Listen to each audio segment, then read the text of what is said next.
الصلاة والسلام على رسوله الكريم وعلى آله وأصحابه أجمعين.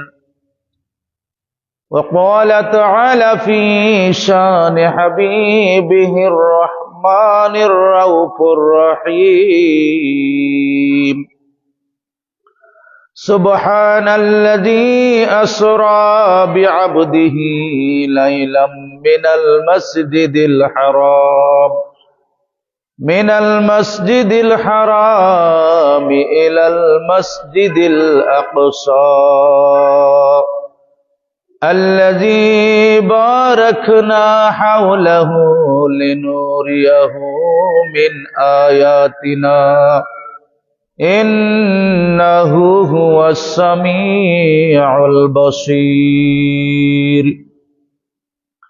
ومخبرا وآمرا إن الله وملائكته يصلون على النبي يا أيها الذين آمنوا صلوا عليه وسلموا تسليما. اللهم صل على سيدنا مولانا محمد وعلى آل سيدنا مولانا محمد. आदम आलम का था जब का चमकाया तेरा नूर। आदम आलम का था जब का चमकाया तेरा नूर। मुब्तदाओ मुंतहाओ या हबीबी या शफीई अल्लाहुम्मा सल्ली अला सय्यिदिना मौलाना मुहम्मद व अला आले सय्यिदिना मौलाना मुहम्मद। हो ना ये फूल तो बुलबुल का तरन्नुम भी न हो, चमन दहर में कलियों का तबस्सुम भी न हो। अल्लाहुम्मा सल्ली अला सय्यिदिना मौलाना मुहम्मद व अला आले सय्यिदिना मौलाना। अल्हम्दुलिल्लाह वस्सलातु वस्सलामु अला महबूबिल करीम व माशूक़िल अज़ीम अम्मा बाद। सम्मानित मुसल्लियाने कराम, पर्दार अंतराले मा ও বোনেরা, আসসালামু আলাইকুম ওয়া রাহমাতুল্লাহি ওয়া বারাকাতুহু। আমরা আল্লাহ সুবহানাহু ওয়া তাআলার অসংখ্য গণিত শুকরিয়া আদায় করছি, যিনি রব্বে কারীম, যার রুবুবিয়তের মাঝে অন্য কাহারও অংশীদারিত্ব নেই, যিনি একক লা শরীক। সেই আল্লাহ পাকের আলিশান দরবারে শুকরিয়া তান আদায় করছে। আল্লাহ পাক পবিত্র রজব মাহিনায়, রজবের বরকতের সময় জুমা বারে আল্লাহর ঘর মসজিদে আসার এবং বসার তৌফিক দান করেছেন। এজন্য আমরা বারে এলাহির দরবারে শুকরিয়া আদায় করছি। আমরা বলি আলহামদুলিল্লাহ।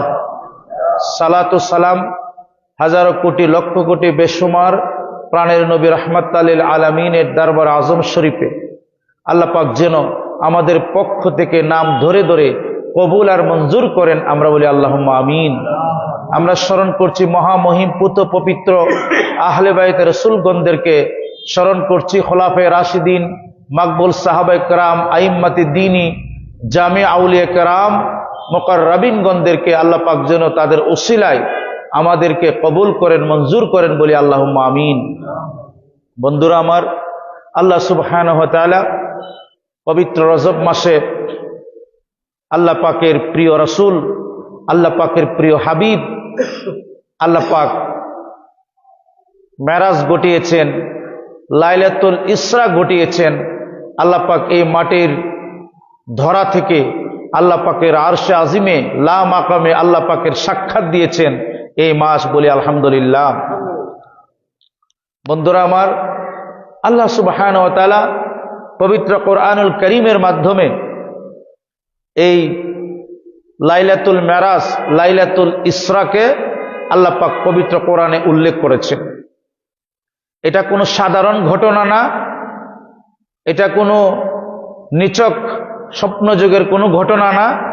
যদি স্বপ্নযুগে থাকতো তাহলে এইভাবে এত হইচইও হইতো না। আল্লাহ সুবহানাহু ওয়া তাআলা ওনার হাবিবের চতুর্দিকে মানুষের দ্বারা, কাফের মুশরিকের দ্বারা প্রিয় নবী আঘাত পেতে লাগলেন। তায়েববাসীরা ইসলাম প্রচারের কারণে, কলেমা প্রচারের কারণে প্রিয় নবীর পবিত্র নুরানি বদন মুবারকে পাথরের আঘাতে জর্জরিত করে দিয়েছিল, বলেন নাউজুবিল্লাহ। একমাত্র আল্লাহ পাকের একত্ববাদকে সারা জমিনে প্রকাশ করার জন্য, প্রতিষ্ঠা করার জন্য, রাসালাতের দাওয়াত দেওয়ার জন্য প্রিয় নবী আল্লাহ পাকের পক্ষ থেকে আদিষ্ট হয়েছিলেন। মজলুম মানুষকে মুক্তি দেওয়ার জন্য, বিপত্তিকে পথে আনার জন্য, সারা পৃথিবীর মানুষ যেন শান্তি, সুখ, সমৃদ্ধি নিয়ে বেঁচে থাকতে পারে, দুনিয়ার শান্তি, আখিরাতে যেন মুক্তি পায়, কলেমার রঙে যেন জীবন গঠন করে। সে কারণেই আল্লাহ রাব্বুল আলামিন তার প্রিয় হাবিবকে আমাদের মাঝে পাঠিয়েছেন, বলেন সুবহানাল্লাহ। আমার বন্ধুরা, পবিত্র মেরাজ শরীফ আল্লাহ রাব্বুল আলামিন প্রিয় নবীকে দান করেছেন এবং এটা 3টি পার্টে হয়েছে। আল্লাহ রাব্বুল আলামিন জিবরাইল আমিনকে বললেন, যাও আমার বন্ধুকে গিয়ে বলো আমার বন্ধুর সাথে আমি দেখা করতে চাই। সুবহানাল্লাহ বলেন না? মুসা নবী বলছেন, আরনি, আমাকে দেখা দাও, বি জামালিকা, তোমার নূর, তোমার নূরের সৌন্দর্য আমাকে দেখা দাও। মুসা আলাইহিস সালাম আল্লাহর কাছে আরজ করছে। আল্লাহ বলে, লান তারানি ইয়া মুসা, তুমি আমাকে দেখতে পারবে না। সুবহানাল্লাহ বলবেন না? আর প্রিয় নবীর ক্ষেত্রে আল্লাহ বলছে, ওয়ালা সাউফা ইউতিকা রাব্বুকা ফাতারদা, আপনার সন্তুষ্টিটা আমি আল্লাহ কামনা করি। মানে আমি আপনাকে এমন ভালোবাসবো, আমি আপনাকে এমন কিছু দান করব, ফাতারদা, যার কারণে আপনি আমার উপর খুশি হয়ে যাবেন। ইব্রাহিম আলাইহিস সালামকে আল্লাহ 32টা পরীক্ষা করেছিলেন, তার মধ্যে 10টা পরীক্ষা হচ্ছে সর্বোচ্চ পরীক্ষা, আল্লাহকে রাজি এবং খুশি করার জন্য। ইব্রাহিম আলাইহিস সালাম আগুনে পর্যন্ত ওনাকে, নমরুদে আগুনের কুণ্ডলি বানিয়ে ওনাকে জ্বালিয়ে দেওয়ার প্রচেষ্টা করেছিলেন, ঠিক না? আল্লাহকে রাজি খুশি করার জন্য, মওলা তোমার জন্য আমি রাজি, তোমাকে আমি খুশি করার জন্য আমি আপন পুত্রকে পর্যন্ত কুরবানি দিতে প্রস্তুত। সুবহানাল্লাহ। কিন্তু প্রিয় নবীকে আল্লাহ বলতেছে, বন্ধু উতলুবুর রেদাই, সারা পৃথিবীতে সবাই আমাকে খুশি করতে চায়, আমার হতে চায়, কিন্তু আমি আপনারে খুশি করতে চাই। আর এটা কোরআন শরীফ দিয়া সাবেত, এটা কোনো কিচ্ছা কাহিনী না। বন্ধু, আপনি যখন মনে মনে খেয়াল করেছিলেন যে যদি বাইতুল মুকাদ্দাস থেকে কাবাতুল্লাহ আমার কেবলা হইতো তাহলে ভালো হইতো। সুবহানাল্লাহ বলবেন না? কেবলমাত্র 2 রাকাত নামাজ আদায় করছেন আপনি, আল্লাহ পাক আয়াতে কারিমা নাজিল করে দিলেন। সুবহানাল্লাহ বলবেন না? ওয়া জাআলনাল কিবলাতাল্লাতী, আল্লাহ পাক নাজির করে দিলেন যে ওই কিবলার প্রতি ফাতারদা, আপনি ওই কিবলার প্রতি আপনি চলে যান, যেই কিবলার প্রতি আপনার মন চাচ্ছে আপনি এটাকে কেবলা করে নামাজ পড়তেন, 2 রাকাত নামাজ থাকতেই আপনি ফিরে যান। সুবহানাল্লাহ বলেন। এখন আমি ধরেন বুঝানোর জন্য এইদিকে নামাজ পড়াচ্ছি, এখন পশ্চিম যদি এদিকে হয়ে যায় তাহলে মুসল্লি এবং ইমাম একসাথে না? মুসল্লিরা তো 1 কোটি ফতোয়া দিব, এই ইমাম সাহেব আপনি পাগল, কি বলেন এই সেই, তাই না?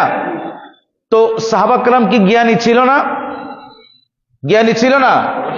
কেমন জ্ঞানী ছিল? আল্লাহু আকবার কবিরা। যে সিদ্দিক আকবর রাদিয়াল্লাহু তাআলা আনহু এমন জ্ঞানী ছিল, উনি চক্ষু মুজলে আল্লাহর সৃষ্টি জগৎ দেখতে পারত। এটা কম জ্ঞানী আমার বন্ধুরা। এবং তিনি ব্যবসায়িক, এত বড় একজন বিজনেসম্যান ছিলেন, এত বড় ব্যবসায়িক ছিলেন সিদ্দিক আকবর রাদিয়াল্লাহু তাআলা আনহু। তৎকালীন সময়ে ওনার চেয়ে বড় ব্যবসায়ী, ওনার চেয়ে ভালো দিনদার, ভালো ব্যবসা বুঝে এরকম আর কেউ ছিল না। এত পণ্ডিত ছিলেন ওনারা। তো যখন আয়াতে কারিমা নাজিল হইল যে আপনি ওই কেবলার দিকে ফিরে যান যে কেবলার দিকে আপনি চাইতেছেন, যখন প্রিয় নবী কেবলার দিকে ফিরলেন 2 রাকাত নামাজও, তখন সাহাবা কেরামের অবস্থা কি একটু চিন্তা করে দেখেন। আপনাকে দিয়ে একটু কল্পনা করেন না, যদি আপনাদের ইমাম সাহেব হঠাৎ করে ফিরে যায়, আপনারা তো হইচই শুরু করবেন, ঠিক না? তখন তো কেউ মানবে না এটা। তো যখন প্রিয় নবী ফিরে গেলেন মুসল্লিয়ান কেরামের দিকে, সাহাবা কেরামের দিকে, সাহাবা কেরাম কোনো প্রশ্ন করলেন না, প্রিয় নবীকে কোনো প্রকারের কষ্ট দিলেন না। সাহাবা কেরাম বুঝতে পেরেছেন প্রিয় নবী নামাজের মধ্যে বলছে, সুতরাং কোনো দলিল চাইব না, প্রিয় নবীকে মানতে কোনো দলিলের দরকার নাই, কোনো হাদিসের দরকার নাই, কোরআনের আয়াতেরও দরকার নাই। যেহেতু প্রিয় নবী পলট দিছে, প্রিয় নবী যেহেতু চেহারা মোবারক ফিরাইছে, আমরা প্রিয় নবীর পিছনে থাকবো, সামনে বসাটা আমাদের বেয়াদবি। বলেন সুবহানাল্লাহ। সাহাবা কেরাম পিছনে চলে গেলেন, কোরআন আল্লাহ রসুলের পিছনে নামাজ আদায় করলেন। এখন আপনারা একটু প্রশ্ন করেন, আমাদের দেশের মোল্লারা আমরা যারা আছি কত ফতোয়া দিই যে যদি বলি প্রিয় নবীর একটা সম্মান আলোচনা করলে বলবো এটা কোরআনে আসেনি, হাদিসও আসেনি, এটা হইতে পারেনি, কত ধরনের প্রিয় নবীর সম্মানও প্রশ্ন তুলবো। কিন্তু সাহাবা কেরাম কোরআনের আয়াতও তারা শুনছে না, শুনছে হাদিস শরীফ নবীর জবান মোবারক থেকে কোনো কিছু শুনছে, কোরআনের আয়াতে কারিমা নাজিল হইছে তারা শুনছে 2 রাকাত নামাজের মাঝে।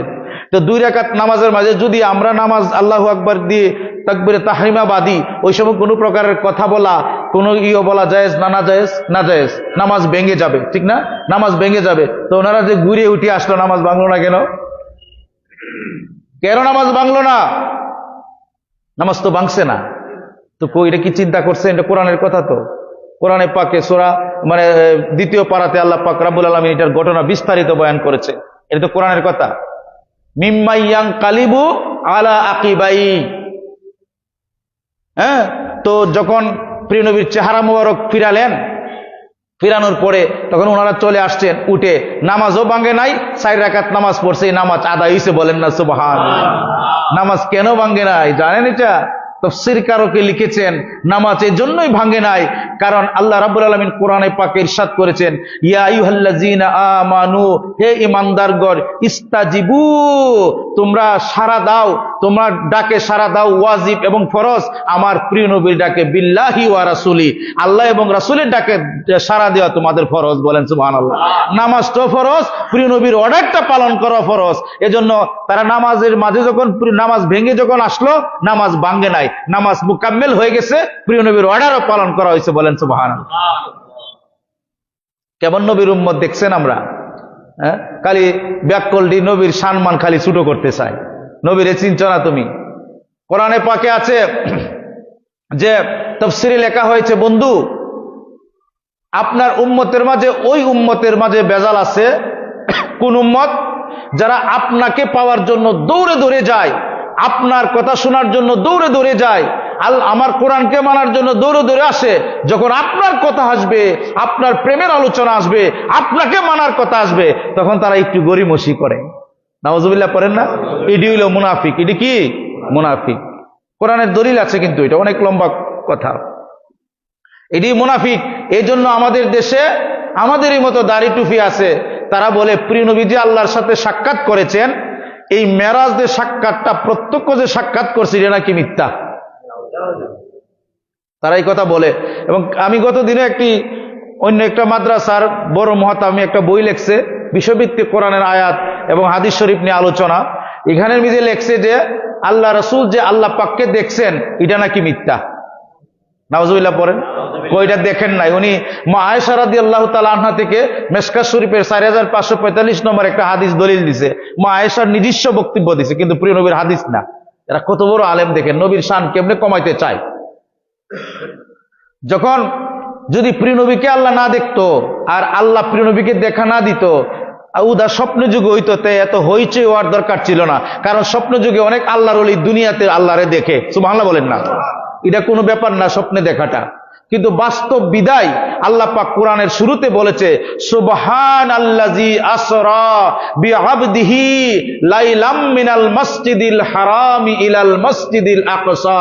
সুবহান শব্দের অর্থ হচ্ছে আমি আল্লাহ পুত পবিত্র মহান, আমি এমন আশ্চর্যজনক ঘটনা ঘটাই যেটা মানুষের কল্পনাতে, মানুষের চিন্তাতে, জ্ঞান বলেন, বিজ্ঞান বলেন, অ্যাস্ট্রোলজি বলেন, আপনার চিন্তাশীল বলেন, উলুল আলবাব বলেন, পৃথিবীর যত জ্ঞান বিজ্ঞান আছে যাদের চিন্তা জগতে আসতে পারে না, চিন্তা জগৎ এত উপরে পৌঁছতে পারে না, আরো বেশি আরো চমৎকারিত্ব এমন অসম্ভব ঘটনাকে আমি আল্লাহ সম্ভব করাইতে পেরেছি আমার বন্ধুর মাধ্যমে। এজন্যই আল্লাহ বলছেন সুবহান, বলেন সুবহান।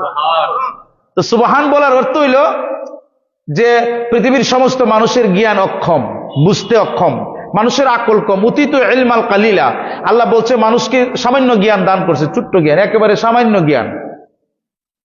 মানুষের এই সামান্য জ্ঞান দ্বারাই কত কিছু করে দেখছেন, রকেট বকেট বানাইলায়। হ্যাঁ, এবং কিছুদিন আগে আমরা দেখলাম যে নাসার কিছু বিজ্ঞানীরা আপনার মহাকাশও গেলেন, তারা একটা রেকর্ড করেছে মহাকাশের ধ্বনি।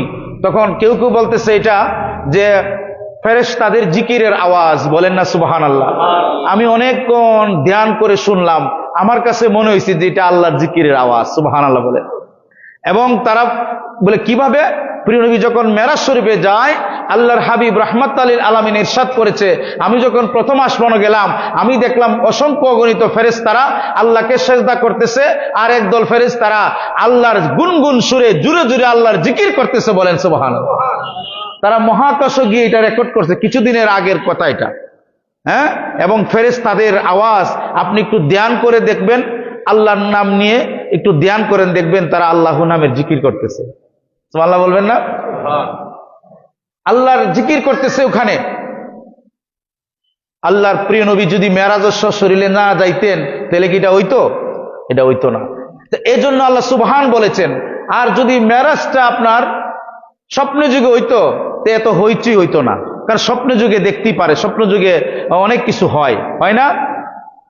ইমাম আজম আল্লাহরের স্বপ্নে 100 বার দেখছে, ইমাম জালালউদ্দিন সুয়ুতী লেখছেন উনিও দেখছে।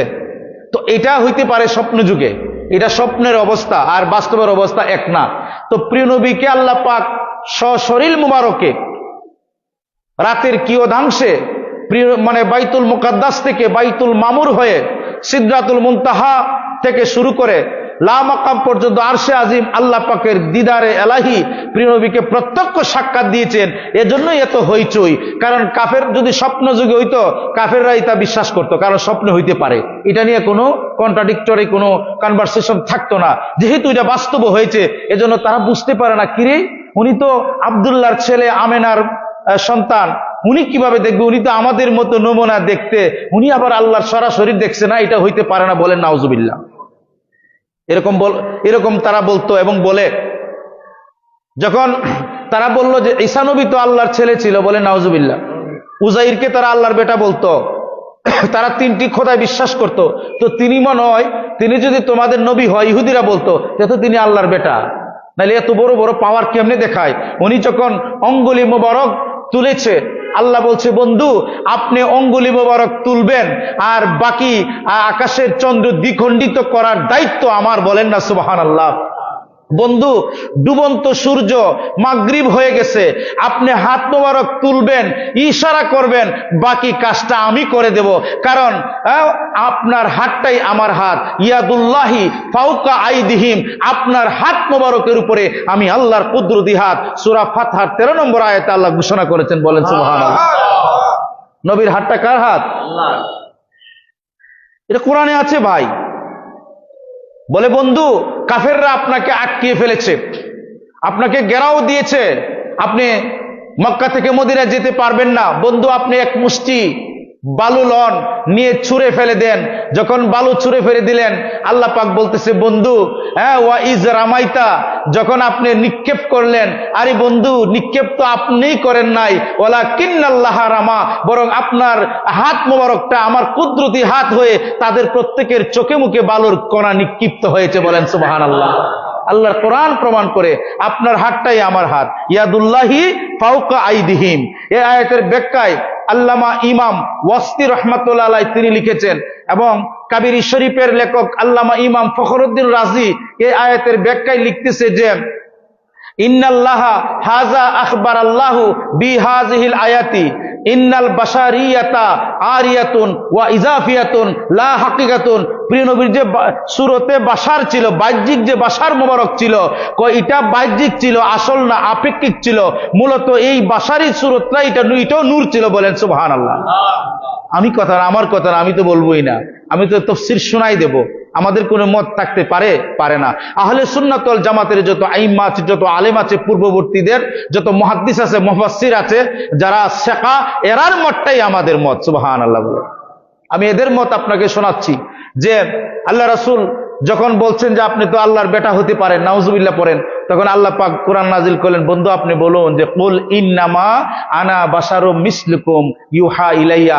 আপনি বলুন মিসলুকুম, আমি তোমাদের মতো মিসাল, ইন্নামা একমাত্র তোমাদের মতো মিসাল, ইউহা ইলাইয়া আমার কাছে আল্লাহর সরাসরি সম্পর্ক ওহী আসে, আমার কাছে আল্লাহ পাকের নূরের প্রকাশ হয়, তোমাদের কাছে হয় না। কিন্তু এই আয়াতের ব্যাখ্যায় তিনি লিখতেছেন যে কি, আমারা মুহাম্মদ সাল্লাল্লাহু আলাইহি ওয়াসাল্লামা বি তরিকাতি আইয়ুতাউদ্দুয়া বি তরিকাতি ওয়া তুআদিয়া। এটার অর্থ হলো যে বন্ধু আপনি বিনয়ী, এজন্য তাদেরকে বলবেন যে আপনি নমুনায় বাহ্যিক তাদের মতো, কিন্তু আসলে তো আপনার এই বাহ্যিকটা তাদের মতো নয়। কারণ তারা যেন ঈসা নবীকে যেমন খোদা মনে করছে, উজাইরকে যেমন খোদা মনে করছে, আপনার ব্যাপারে যেন এই ধারণা পোষণ না করতে পারে, এই জন্য আল্লাহ পাক রাব্বুল আলামিন আল্লাহর হাবিবের মাধ্যমে এই আয়াতে কারিমা নাজিল করেছেন। বলেন সুবহানাল্লাহ। এটা কাফেরের শানে নাজিল হয়েছে। কার শানে? কাফেরের কথার বিরুদ্ধে এই আয়াত নাজিল হয়েছে। এখন যদি আমি আপনিও কই নবী তো আমরার মতোই, বলেন না নাউজুবিল্লাহ, আপনার ঈমান থাকবে না, কুফরি হয়ে যাবে। আল্লাহ রাসূল বলছে যে লাস্তু ইন্নী মিসলুকুম, বুখারী শরীফের হাদিস, আমার মতো তোমরা কেউ নাই, কাহায়াতিকুম, কে আছো আমার মতো, লাস্তু ইন্নী মিসলাকুম, তোমাদের মতো আমি নই। সুবহানাল্লাহ বলেন না।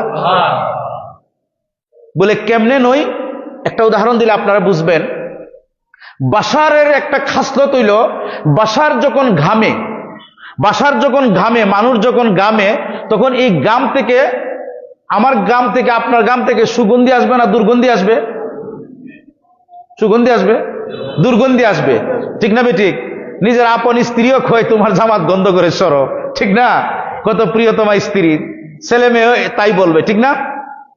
এবং বাশারের আরেকটা খাসলত হইল, যখন সে পেশাব পায়খানা করবে, এটা থেকে দুর্গন্ধ আসবে, মানুষ দূরে থাকবে, অনেক দূরে থাকবে, ঠিক না বেটি? কিন্তু প্রিয় নবীর যখন ঘাম মোবারক আসতো, এটার থেকে মেশকা আম্বরের চেয়ে আরো বেশি সুগন্ধ হইতো। এটাই প্রমাণ হয় প্রিয় নবীর বাশারিটা, এটা বাশার নয়, নূর ছিল। বলেন সুবহানাল্লাহ। প্রিয় নবীর পেশাব মোবারক পবিত্র ছিল। সুবহানাল্লাহ বলবেন না? আরে হাদিস শরীফে আছে ভাই, সহিহ হাদিস, প্রিয় নবীর পেশাব মোবারক কি ছিল? পবিত্র ছিল। তাহলে কি বাশার?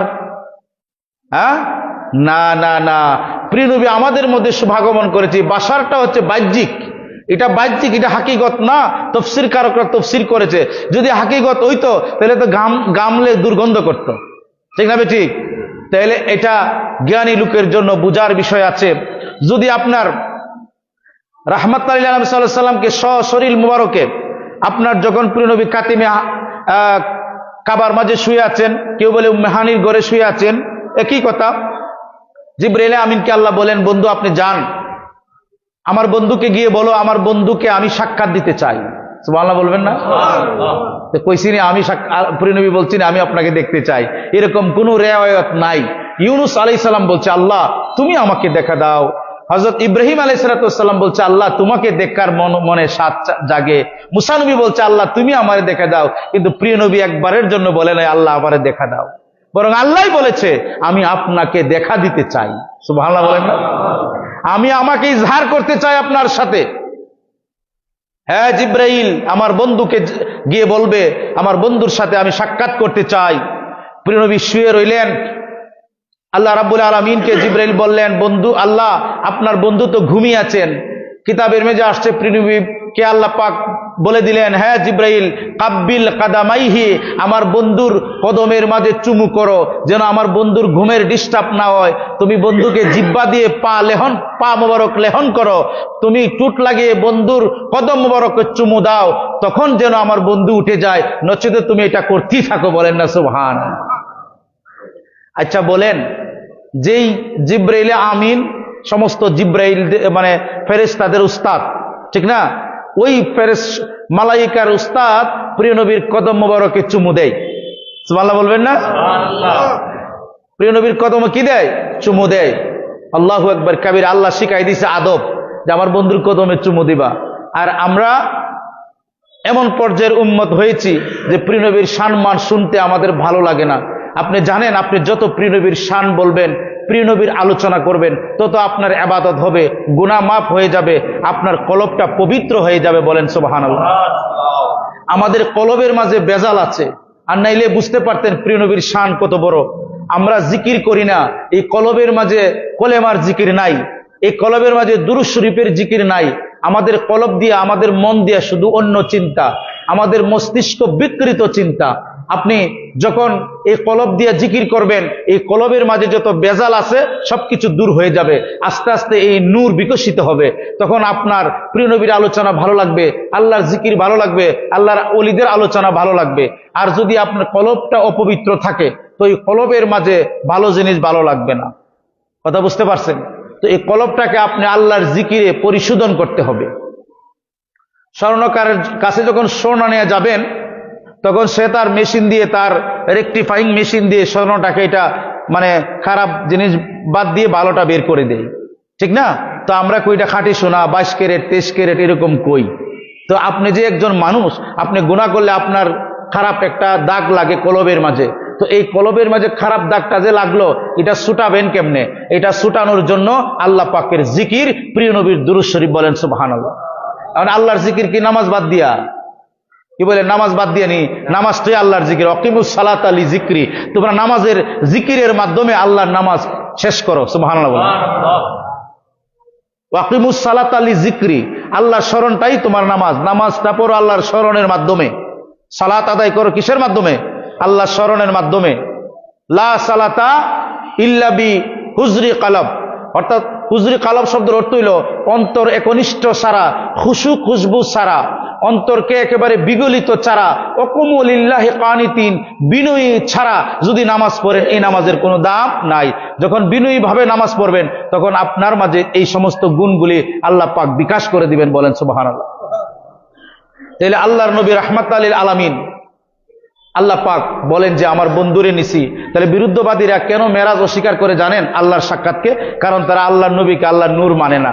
তারা মনে করে প্রিয় নবীকে যদি আল্লাহর নূর মানি, তাহলে তো কমু মেরাজ শরীরে হইছে, কারণ সুকৌশলে কোনা এটা হইছে না। যেহেতু কোরআনে আছে সুবহানাল্লাহ যে আসরা থেকে মানে বাইতুল মুকাদ্দাস পর্যন্ত প্রিয় নবী গেছে বুরাকে করে। এখন যদি স্বপ্ন যুগে হইতো, তো বুরাক কোনো দরকার ছিল নাকি? স্বপ্ন কি বাহন হয় নাকি? কথাটা বুঝেন নাই? আমরা যখন স্বপ্ন দেখি তখন কোনো বাহনে চড়িনি না। স্বপ্ন যুগ যদি হইতো, বুরাকের কোনো দরকার ছিল না। ছিল না। রফরফের কোনো দরকার ছিল না। স্বপ্নে না বিদায় এই বাহনগুলির দরকার ছিল।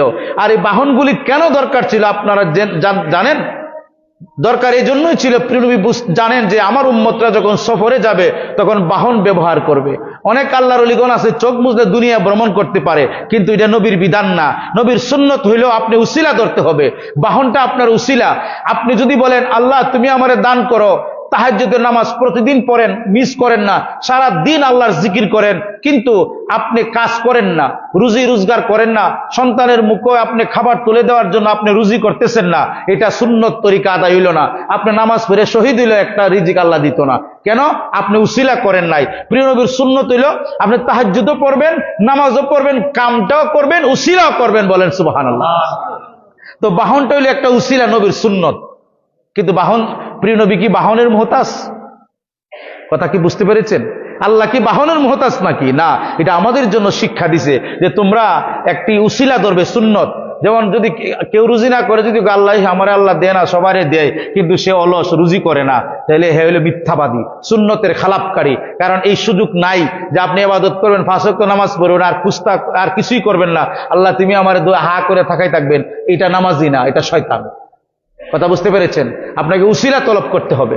আমার বন্ধুরা, তাহলে প্রিয় নবীর সম্মান আপনি যত বলবেন, তত আপনার বুজুর্গি বাড়বে, তত আপনার গুনাহ খাতা মাফ হবে।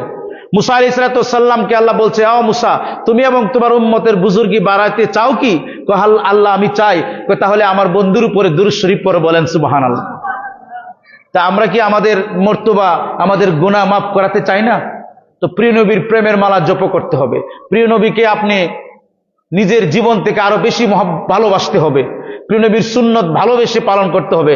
নামাজ পড়ি এজন্য না, প্রিয় নবীকে ভালোবেসে আল্লাহর প্রেমে নামাজ পড়তে হবে। কথা বুঝতে পেরেছেন? যে মানুষে দেখবো লজ্জা লাগে এই জন্য নামাজ পড়ি না, নামাজ পড়বেন খায়েশ নিয়ে, আল্লাহর মুহাব্বতে, প্রিয় নবীর মুহাব্বতে, আল্লাহর জিকিরে এবং আদবের সহিত, খুশবুর সহিত আপনি নামাজ পড়বেন, তাহলে এই নামাজটা আল্লাহর দরবারে কবুল। কারণ প্রিয় নবী যখন মেরাজ শরীফও গেলেন, যে আত্মায়াত আমাদের যে আসছে অনেক লম্বা ঘটনা, কেন আসলেন? প্রিয় নবী সেখানেও আমাদেরকে ভুলে নাই, বলেন সুবহানাল্লাহ। নামাজ এত ছোট জিনিস মনে করিয়েন না। নামাজের মতো এত রাজিদা সওয়াব, এত বড় ইবাদত আর নাই। কারণ নামাজের মাধ্যমে একজন মানুষ আল্লাহর ওলি হয়ে যায়। সুবহানাল্লাহ বলবেন না? নামাজের মাধ্যমে তার সমস্ত গুনাহ ঝরে ঝরে চলে যায়। নামাজ এত বড় একটা মহা ঔষধ, এত বড় একটা মহান জিনিস, যে প্রিয় নবী ইরশাদ করেছেন, আমার বান্দারা যখন, আমার উম্মতেরা যখন নামাজ আদায় করবে, তখন তার গুনাহ শীতকালে যেভাবে পাতা ঝরে ঝরে যায়, এভাবে তার শরীর থেকে গুনাহ ঝরে যায়, আস্তে আস্তে সে নিষ্পাপ হয়ে যায়। বলেন সুবহানাল্লাহ। নামাজ এত বড় বারগাজিদা সওয়াব। আমার যুবক ভাইরা, এই জন্য নামাজ ছেড়ে দিবেন না। নামাজ ছাড়া যদি আপনি স্মার্ট সাজতে চান, নামাজ ছাড়া যদি আপনি নিজেকে অনেক বড় মনে করতে চান যে না এটা ভুল হবে, নামাজ হচ্ছে মুসলমানের সবচেয়ে বড় স্মার্টনেস। বলেন সুবহানাল্লাহ। সবচেয়ে বড় স্টাইল হচ্ছে মুসলমানের নামাজ। সবচেয়ে বড় শুকরকারী হচ্ছে মুসলমানের নামাজ। সবচেয়ে বড় মুসলমানের নিয়ামত হচ্ছে তার নামাজ। সবচাইতে বড় তার পরিচয় হচ্ছে নামাজ। তার আইডেন্টি হচ্ছে কলেমার পরে নামাজ। আর নামাজের মাধ্যমে একজন মুসলমান স্মার্টেস্ট হয়ে যায়, সমাজের মাঝে সে একজন কি বলে ভালো মানুষ, চরিত্রবান মানুষ হিসেবে পরিগণিত হয়। বলেন সুবহানাল্লাহ। এজন্য আমার বন্ধুরা, এই বিরুদ্ধবাদীরা নবীর মেরাজ শরীফকে অস্বীকার করে, বলে নবীকে আল্লাহকে নবী দেখে নাই, নূর তারা অস্বীকার করে। কাদ জাআকুম মিনাল্লাহি নূরের ব্যাখ্যায় আল্লামা মাহমুদ আলসি তাফসীরে রুহুল মানির মাঝে তিনি লিখতেছেন যে কাদ জাআকুম মিনাল্লাহি নূর আই নূরুন আজিমুন ওয়া হুয়া নূরুল আনওয়ারে ওয়ান নাবিয়ুল মুখতারু সাল্লাল্লাহু আলাইহি ওয়া আলিহি ওয়া সাল্লামা ওয়া ইলা হাযা যাহাবা কাতাদাতু ওয়াখতারাহু জুজ্জাত। বলেন সুবহানাল্লাহ। নূরের ব্যাখ্যা তিনি লিখতেছেন আই নূরুন আজিমুন, এই নূর দ্বারা প্রিয় নবীর মহান নূরকে বোঝানো হয়েছে। বলেন সুবহানাল্লাহ। ওয়া নূরুল আনওয়ার, তিনি সমস্ত নূরের মূল, তিনি সমস্ত দৃশ্য অদৃশ্যের মূল, সবকিছুর মূল প্রিয় নবী। বলে কেন? ওয়ান নাবিয়ুল মুখতারু, তিনি হচ্ছেন নবী মুখতার, যা করে আল্লাহ পাক তাই মেনে নেয়। সুবহানাল্লাহ বলবেন না? এবং বিশ্ববিখ্যাত আপনার তাবিঈ আল্লামা ইমাম জুজ্জাজ এবং কাতাদা রাহিমাহুল্লাহ তাআলা আনহু, তিনারা বলছেন যে কাদ জাআকুম মিনাল্লাহি নূর দ্বারা আল্লাহর প্রিয় নবীর নূর মুবারককে বোঝানো হয়েছে। বলেন সুবহানাল্লাহ। তাফসীরে বাইজাবি শরীফের মাঝে আল্লামা ইমাম কাজী নাসিরউদ্দিন বাইজাবি রাহমাতুল্লাহ আলাইহি তিনি উল্লেখ করতেছেন যে কাদ জাআকুম মিনাল্লাহি নূর আই সুম্মিআ নূরান লিআন্নাহু ইহতাদা বিহি কামা ইহতাদা বিহি সিরাজাম মুনিরা। প্রিয় নবীর নূরকে আল্লাহ পাক কোরআনে যে নূর বলেছেন, প্রিয় নবীর নূর মুবারককে আল্লাহ পাক আল্লাহর নূর থেকে সৃষ্টি করেছেন। বলেন সুবহানাল্লাহ। এজন্য মেরাজ শরীফে যাইতে কোনো অসুবিধা হয় নাই। আমরা বিশ্বাস করি প্রিয় নবী সশরীরে মেরাজ শরীফ করেছেন। আপনারা বিশ্বাস করেন না? অনেক লম্বা ঘটনা আছে, অল্প সময়ের ভিতরে এত বিশদ বিষয় আলোচনা করা যায় না। 3-4 ঘন্টা আলোচনা করলে মোটামুটি একটা পর্যায়ে পৌঁছা যায়। তো কেন তারা প্রিয় নবীর, আপনি যদি মেরাজ শরীফ বিশ্বাস করতে হয় সশরীরে, আগে নবীর নূরকে বিশ্বাস করতে হবে। সুবহানাল্লাহ বলবেন না? এখন আপনারা বলবেন যে হুজুর নবীর নূরকে তো আমরা বিশ্বাস করব, এখন আরেকজন তো বলে যে না নবীর নূর মুবারক, নূর আল্লাহর নূরের সৃষ্টি হন নাই, তারা তো এই মন্তব্য করে, তখনও কিন্তু প্রথমে এই মন্তব্য ছিল, প্রিয় নবীর জাহেরি হায়াতে তখনও এটা নিয়ে মন্তব্য ছিল। নাউজুবিল্লাহ পড়েন। এটা বলবো না, অনেক লম্বা ঘটনা আছে। এই কাফেররা এই কথা বলছে, আর কিছু দুর্বল ইমানের মুসলমান আছে তারাও এই কথা বলছে। পরবর্তীতে যখন প্রিয় নবী বললেন যে ওমাইয়ুতি রাসূলা ফাকাত আতা আল্লাহ, আমার এতায়াতটা, আমার কথাটাই আল্লাহর কথা, আমাকে এতায়াত করে নিলে আর আল্লাহর এতায়াত লাগে না, এটা অটোমেটিক হয়ে যায়। সুবহানাল্লাহ বলেন না? যখন এই ঘোষণা দিলেন, এই ঘোষণার মাধ্যমে প্রিয় নবী এই কথা ক্যান্সেল করে দিলেন যে না, আল্লাহ রাব্বুল আলামিন প্রিয় নবী রাহমাতুল্লাহ সাল্লাল্লাহু আলাইহি সাল্লাম যখন পৃথিবীতে শুভাগমন করে নাই। একটি শেষ হাদিস আপনাকে আমি বলছি যে আল্লামা ইমাম শিহাবুদ্দিন আল কুস্তালানী রহমাতুল্লাহ আলাইহি, যিনি বুখারী শরীফের ব্যাখ্যা লিখছেন, এই যে বুখারী শরীফের হাদিস শরীফ আছে না, এটার সরাত তিনি লিখেছেন 29 খণ্ডে। আল্লামা ইমাম বদরুদ্দিন আইনি রহমাতুল্লাহ আলাইহি সহ একখানা হাদিস বয়ান করতেছে যে আদম আলাইহিস সালাতু ওয়াস সালামকে যখন আল্লাহ পাক সৃষ্টি করলেন, সৃষ্টি করার পরে আদম আলাইহিস সালাতু ওয়াস সালাম আকাশের দিকে তাকাইলেন, আরশের দিকে তাকাইলেন, তাকায় তিনি দেখলেন যে ওয়াকালা আদামু ইয়া রাব্বি মা হাজান নূর। আল্লাহ বলেন ইয়া আদামু ইরফা রাসাকা ফারাফা রাহু ফি সুরাদিকিল আরশি, হে আদম তুমি তোমার মাথা উত্তোলন করো এবং আরশের পায়ার মাঝে আরশের খাম্বার দিকে তুমি দৃষ্টি নিক্ষেপ করো। সুবহানাল্লাহ বলেন। এটা হাদিসে কুদসি, তুমি দৃষ্টি নিক্ষেপ করো। আদম আলাইহিস সালাম বলেন আমি দৃষ্টি নিক্ষেপ করি, দৃষ্টি নিক্ষেপ করে দেখলাম যে পালা ইয়া রাব্বি মা হাজার নূর, হে আল্লাহ সমস্ত আরশের পায়া খাম্বা খুঁটিতে তোমার একজন নাম মোবারক দেখা যায়, মুহাম্মদ সাল্লাল্লাহু আলাইহি সাল্লামের নাম মোবারক দেখা যায়, নূর দেখা যায়। হে আল্লাহ মা হাজার নূর, এই নূরটা কার? প্রিয় নবী ইরশাদ করেন যে মিন যুররিয়াতিক, এটা হচ্ছে হাজার নূর, এটা আমার নূর, এটা আমার নূর এবং তোমার পরে দুনিয়াতে শুভাগমন করবে।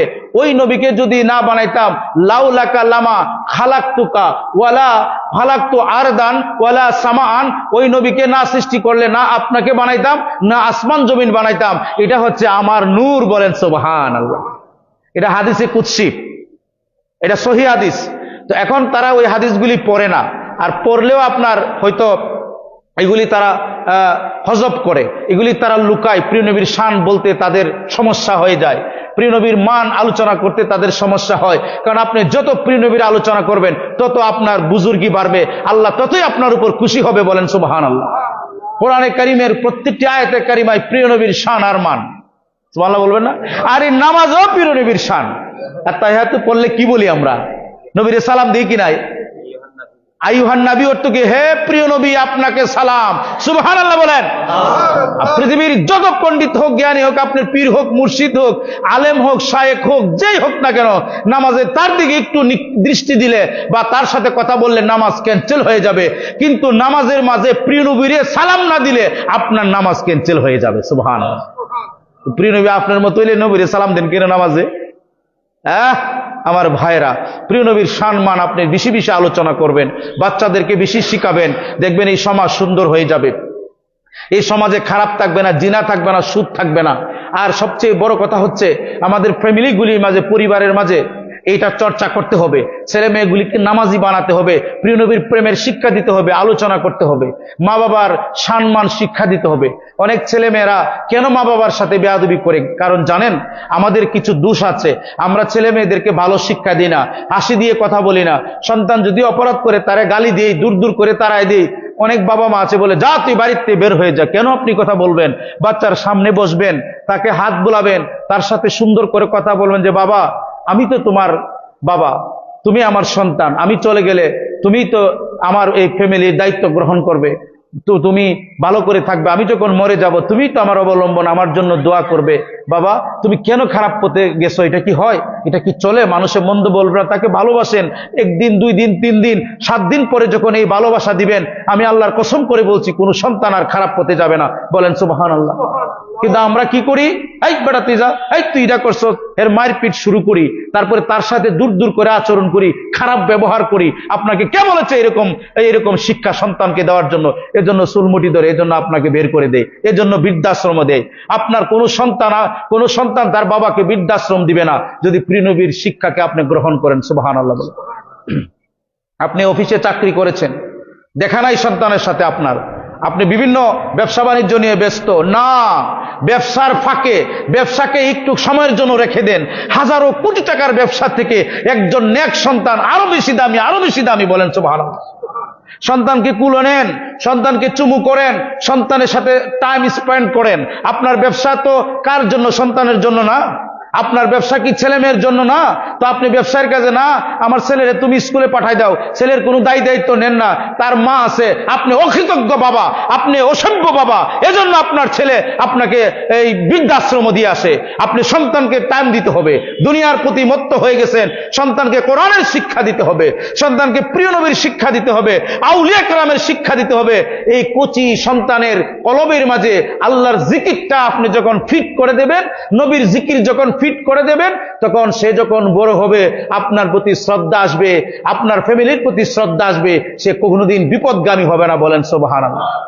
আমার বন্ধুরা, এখন সন্তান বলে মার হক আমি আদায় করছি, বাপের হক আদায় করছি, এটা অকৃতজ্ঞ সন্তান। পৃথিবী যদি লিখে দেন আপনার মায়ের নামে, একেবারে সারা জীবন খেদমত করেন এক পায়ে দাঁড়িয়ে, মার পেশাব পায়খানা সারা শরীরে যদি মাখেন, এরপরে যদি পরিষ্কার করতেই থাকেন, এরপরে মায়ের এক ফুটা দুধের দাবি শেষ হবে না বলেন সুবহানাল্লাহ।